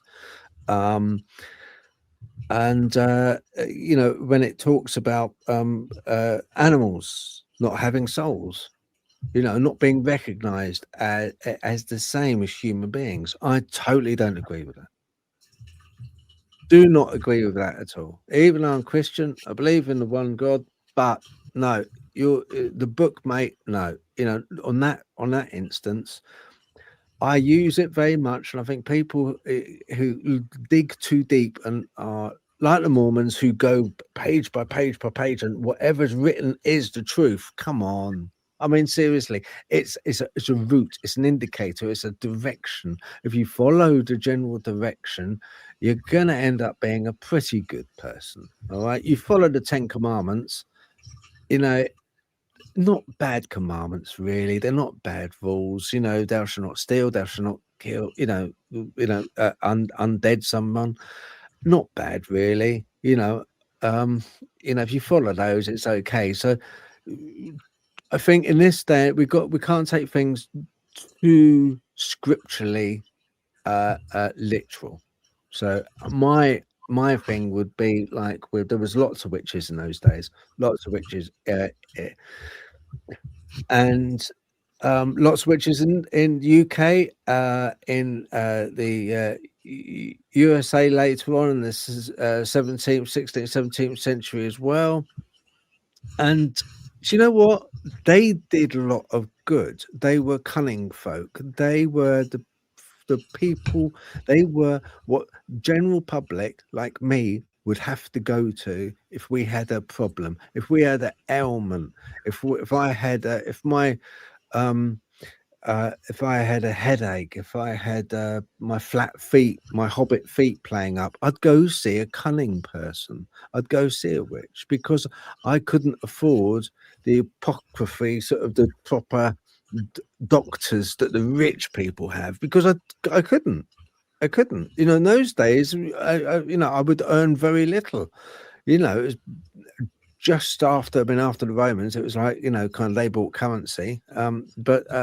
You know, so they had their place, and I view them, even though I'm Christian, I view them as having their place. And do you know what? If they do good and they bring people solace, and they bring people help, emotionally or physically, hey, live and let live, you know. You're not going to throw up, are you? Oh wait, oh look.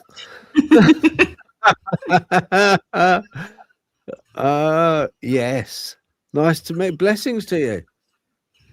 One of our mascots. It's a big cat. We feed him well. Yeah. I can see he's well looked after. Well looked after. All right, we're good. Okay. From Milo K9. Funny enough, Milo K9 MWD. What are your thoughts on reincarnation, Tobias? Oh, that's an interesting one. I truly believe that we do have to come back sometimes because we did a bad job in the previous life. And oddly, I seem to be one of those people that think that if you're a really good person, maybe you come back as a cat or a bird, or or something that has more freedom than most people. But that's just one of my theories. But I do totally buy into the reincarnation for the fact that I point to deja vu. That's really, really hard to explain. And that's something, like, especially as a psychic, it happens a lot. But I know a lot of people in the public have it happen too, where you just feel like you've been somewhere before and you're just not, and it bothers you. You'll go home, you'll be driving home like, man, that felt so real. It's like those dreams where you'll wake up and you swear it was real. I can't explain it, but I do believe that reincarnation is part of the human experience. Now, whether it's tied to God and the religion, and that I don't know. But I do believe it is tied to some of us, anyways, for certain reasons. Maybe we're bad people, really bad people, and maybe we have to get to a certain point before we can even move on to heaven or hell. I'm not sure. But I think reincarnation plays a part in how good or how bad you are from life to life. Okay. You know, that's an interesting idea, that we reincarnate until we're weighed in our souls so that we can pass on from one place to another, from heaven to hell. That's actually quite an interesting idea, because it would explain some things in a weird kind of way. It's sort of like you say, like some people seem to be born into this life with spiritual energy, and they just live that life as a spiritual person and then pass on. It make you wonder whether, like you say, if you incarnate enough so that you can go so it's kind of almost like not quite purgatory, but we're just going round and round in circles until we figure out how to get off and onto one of the two train stations. But I like that idea. It was interesting. Right, here we go. Ready Steady Retro says, do you experience or have you experienced demonic interactions or spiritual attacks during sleep? Sleep paralysis, I have never experienced. Let me read the rest of that. Do you experience or have you ever experienced demonic interactions?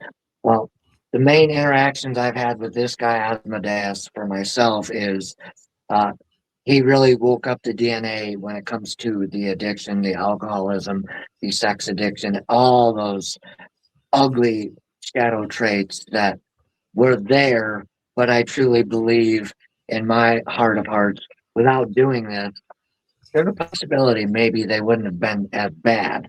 I truly feel that being inadvertently blood cursed with Asmodee, that I've experienced things through him, loss of marriage, homeless multiple times, having addiction almost unalive me until, I had a white light moment like Phil through addiction and stuff like that. And so I've experienced and have had interactions that way in a very real, visceral, real world experience type of way.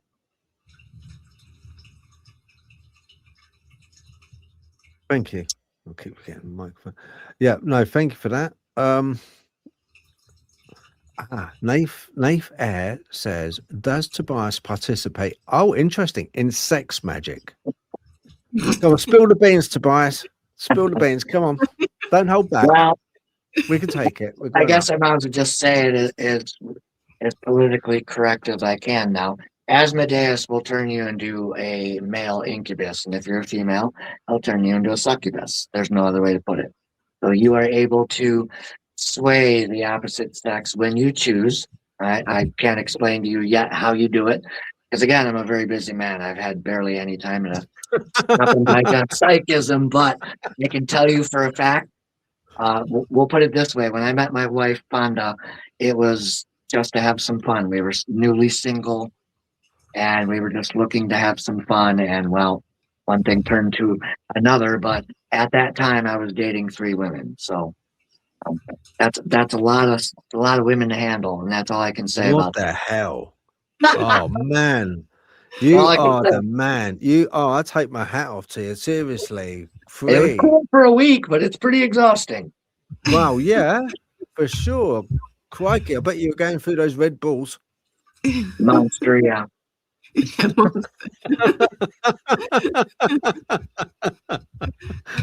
Oh my word. That blimey. was up for the Right. chafing and a lot of water.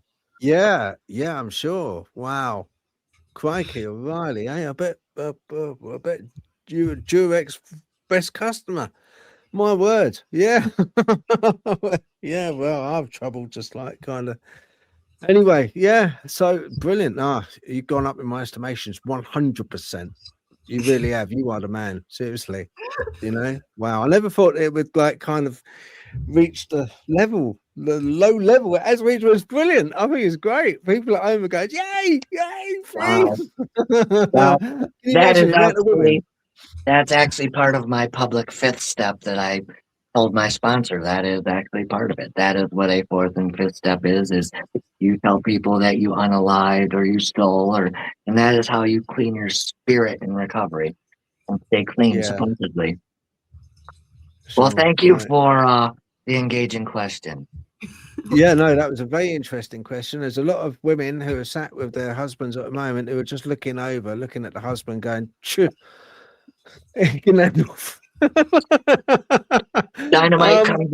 Dynamite comes in small packages.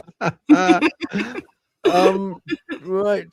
Dragonborn Rising says, what was the first book on the craft you bought? Ooh.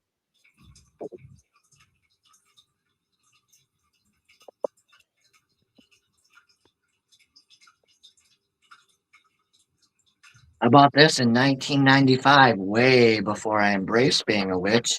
But this is the Necronomicon. It's a very dark sorcery text. I bought this at a bookstore for $6.99.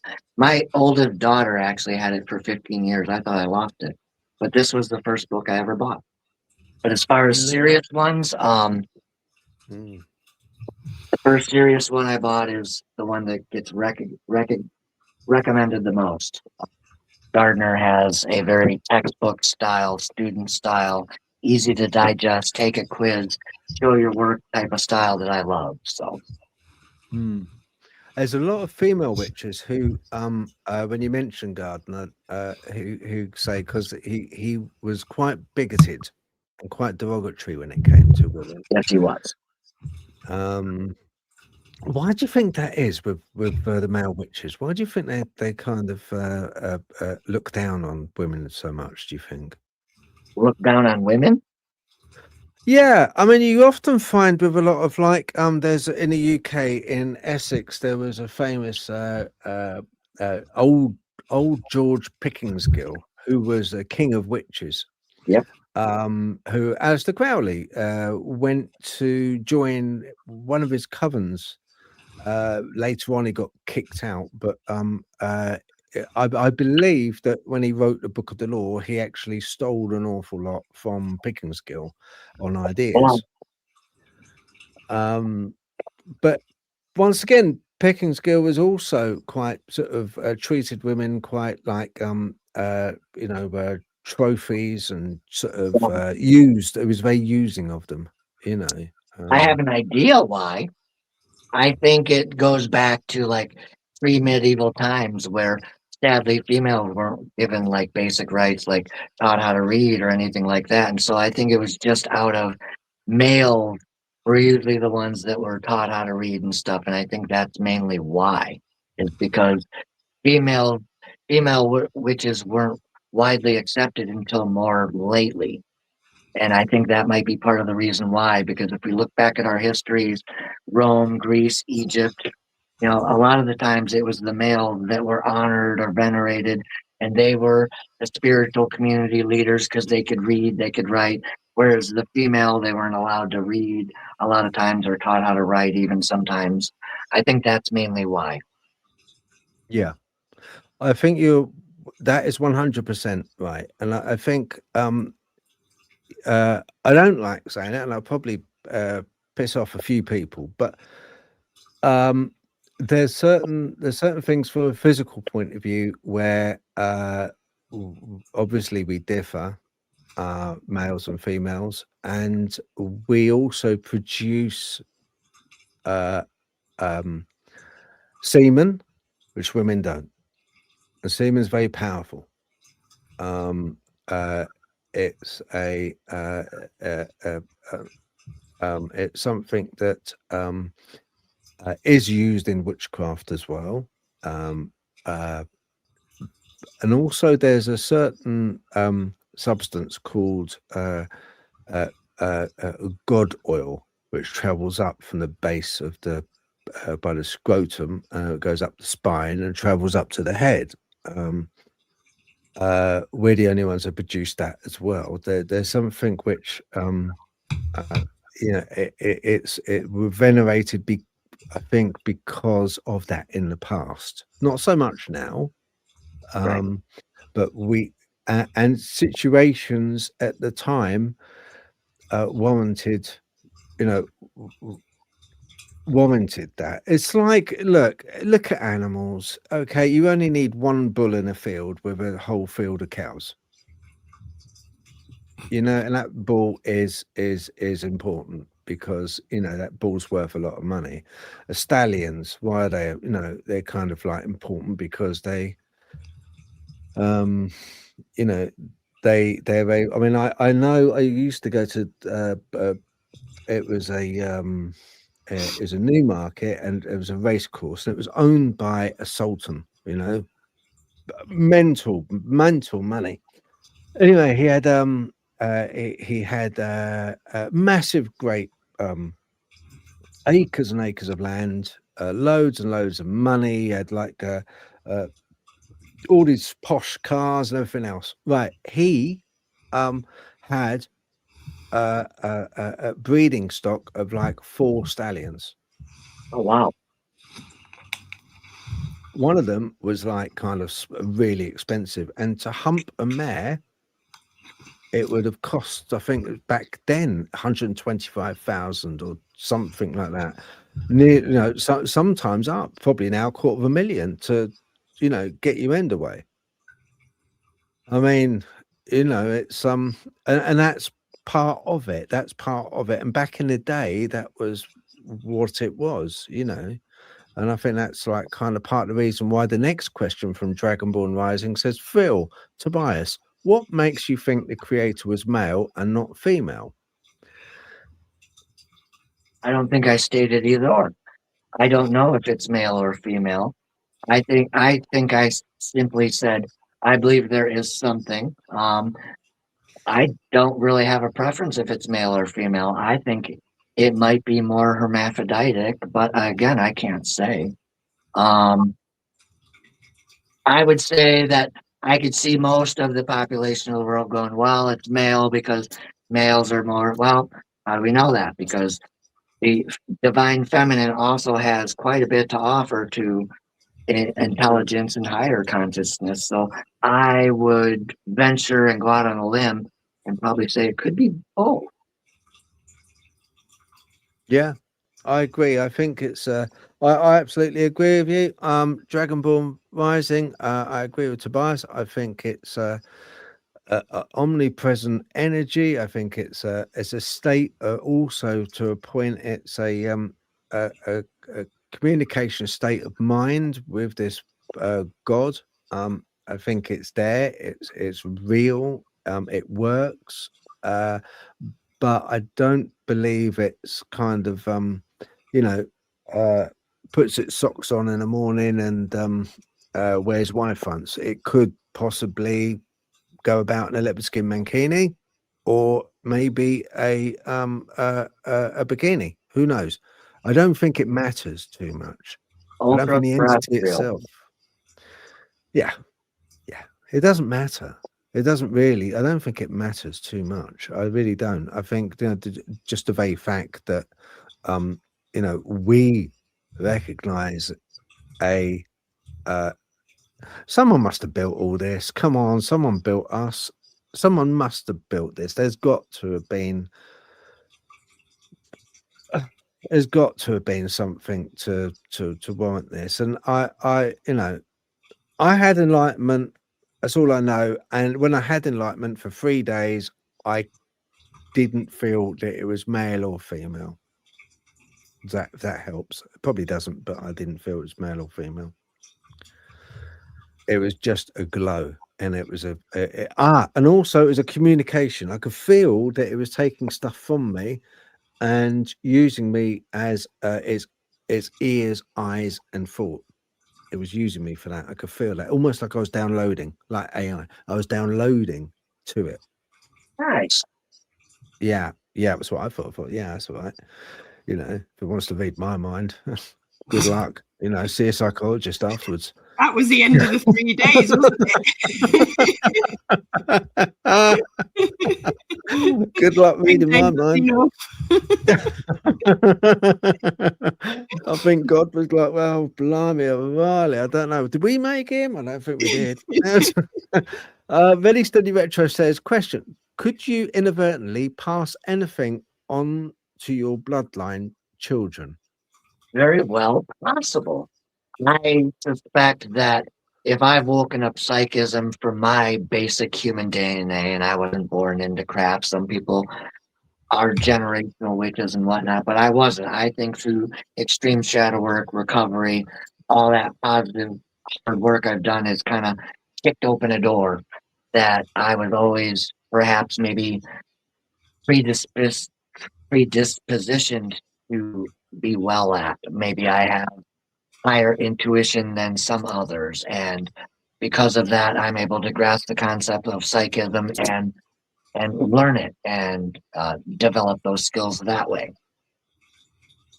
Do you think your interactions from your tattoo person, do you believe that you've be able to stop that from moving forward into bloodline because you've done the work?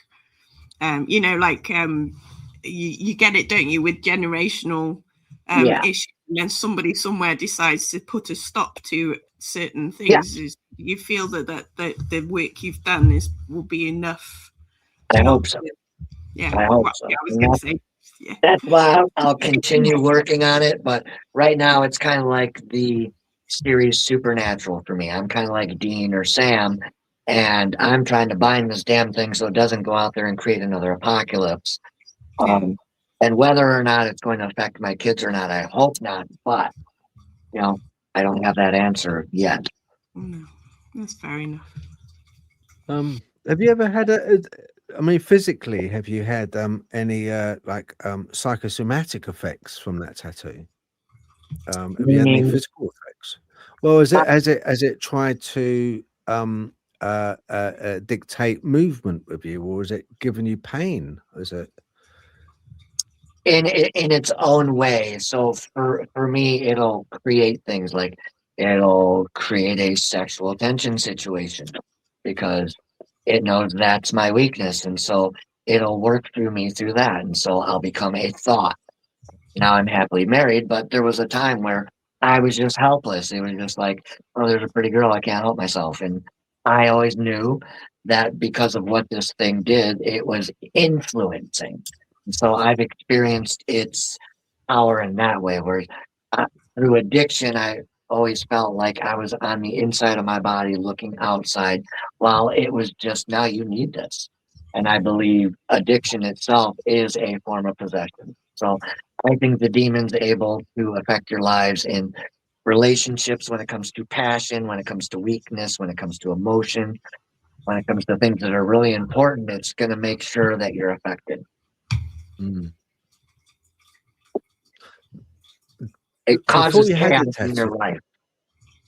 Oh, hang on, I've got another thing. Dragonborn Rising says, Tobias, do you keep a grimoire, in brackets, Book of Shadows?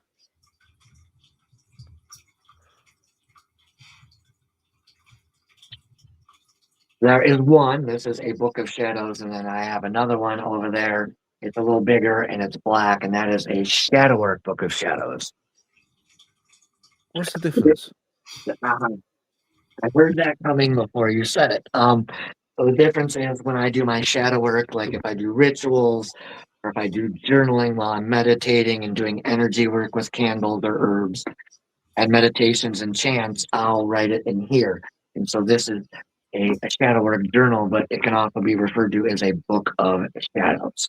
Book of Shadows, pretty much it's what you're not showing the public of your craft. So your intimate your rituals for manifestation, or say you have your deity rituals in here you don't want people to know about. I believe the term Book of Shadows was meant to, you're hiding it from the public per se. But yes, I do have one. Okay. Do you get to take it literally, do you have shadow beings in that room when you perform? You know? Not lately. When I first came into this house has all the windows have been beat up, the doors barely stay closed, like there's no doors in the inside of the house anywhere. It was just weird. And when I walked in, like the hairs on my arms stood up and I just knew. And so what I did is I came in with sage. I poked my finger with my ritual blades, put sigils on the walls for weeks before we moved in. So I've felt shadow entities. I've seen slits, before we moved in a year ago. But since we've moved in, though, we have like peaceful spirits that wander by, but nothing nefarious now. Okay. Dragonborn Rising said, okay, now I'm confused. If you both think that, why does it say in the Bible God created the earth? Well, your previous question was about whether God was male or female. So I don't understand your second question. Let me see What if are you on about? I can ease your mind maybe a little. So I have a sister who believes in God wholeheartedly, Powerball, and she prays for my soul every day, and I allow her to do that, and I love her. And you know what? I pray for my soul too. Okay. So as far as people who want to challenge the Bible and my witchcraft, that's okay. Okay. But as far as anyone who's going to come in here and try to interrogate, no. So does that help answer your question any? Yeah, I must admit, I didn't quite understand. I honestly, Lorraine, I can't understand the question, because the previous one was whether it was male or female. But by saying God created Earth, but God is a God, whether it's male or female, it's just God. Right. So there's some cross wires there, maybe, because I didn't quite get what she's saying. Yeah.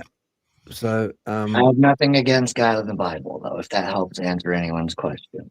Yeah, no, that's cool. Okay, all right, that's good. All right, that's lovely. Right, have we got any more questions? Let's have a look. Let's see. The admin will just be taking that one off. Hopefully bring up another one if there is one. Okay. All right then. All right. Well, I guess not. No. Okay. Right. Is there anything you want to mention? Because it's over 2 hours now, Tobias. I'm going to start wrapping up. But when I do, stay on. Okay, stay on afterwards. Yeah, I'm gonna wrap up. Stay on. We'll have a chat. That's fine. Yeah. Is there anything you want to mention or in closing? Yeah, basically for anyone at home. Sure. Number one, we want to thank Natalie and Phil and their teams for allowing us to participate and engage with you all today. And number two, I want to thank every one of you for engaging with me, no matter how you feel about the subject matter. It's been an honor to get up here and hear my perspective, my story, my inspiration, and my strength with you all. And as far as anything else, I'm elated. It was way funner than I thought it would be. Oh, good. I'm glad to hear that. Yeah, it is nice to hear that. It is nice. Thank you. Yeah, no, I do appreciate that. Thank you very much indeed, Tobias. And it's been lovely having you on. And do you know what? I think it's dispelled a lot of people's confusion by having you on, because there's a lot of people that don't know and are or partially unaware of the world of a witch, a working witch, a male witch in society at the moment. Dragonborn Rising said, give everyone a blessing, Tobias. That would be nice. Oh, I will do that. Thank you you. very much. Yeah. All right. Well, we thank you very much for coming on the show, Tobias. Thank you. Remember, stay on, and we will have a chat. We'll definitely have a chat. All right. I'm going to take everybody off. Thank you very, very much, everyone, for being here, for all your questions, all your interactions. It's been brilliant. God bless you all. Thank you. Thank you very much. All right.